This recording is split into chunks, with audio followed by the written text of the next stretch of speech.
महाविकास आघाडीचं जागा वाटप पूर्ण, आता पुन्हा चर्चा होणार नाही, संजय राऊतांचं विधान। प्रचाराची तयारी सुरू असल्याचीही दिली माहिती।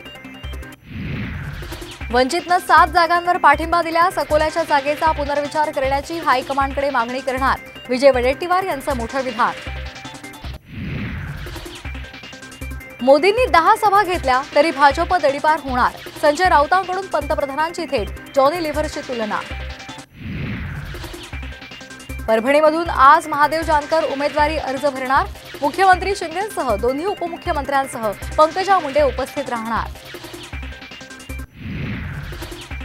निलेश लंकेंची स्वाभिमान जनसंवाद यात्रा आजपासून संजय राऊत आणि जयंत पाटील यांच्या उपस्थितीमध्ये शुभारंभ करणार।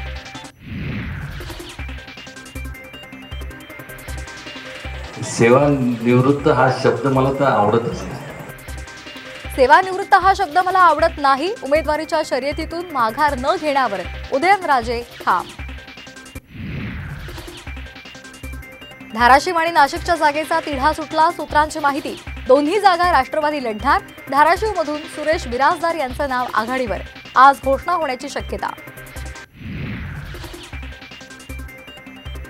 महाराष्ट्र सदन घोटाळा प्रकरणी आज मुंबई उच्च न्यायालयामध्ये सुनावणी, छगन भुजबळांना दोषमुक्त करण्याच्या निकालाविरोधात याचिका।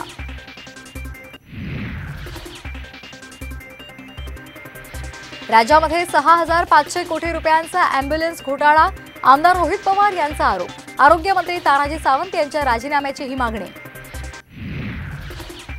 10 वर्षात बँकिंग क्षेत्रात मोठे बदल, 2014 पूर्वी डळमळीत असलेली अर्थव्यवस्था नफ्यामध्ये, आरबीआयच्या कार्यक्रमात मोदींचं वक्तव्य। कथित मद्य घोटाळा प्रकरणी केजरीवालांना 15 एप्रिलपर्यंत न्यायालयीन कोठडी, तिहार जेलमध्ये रवानगी होण्याची शक्यता।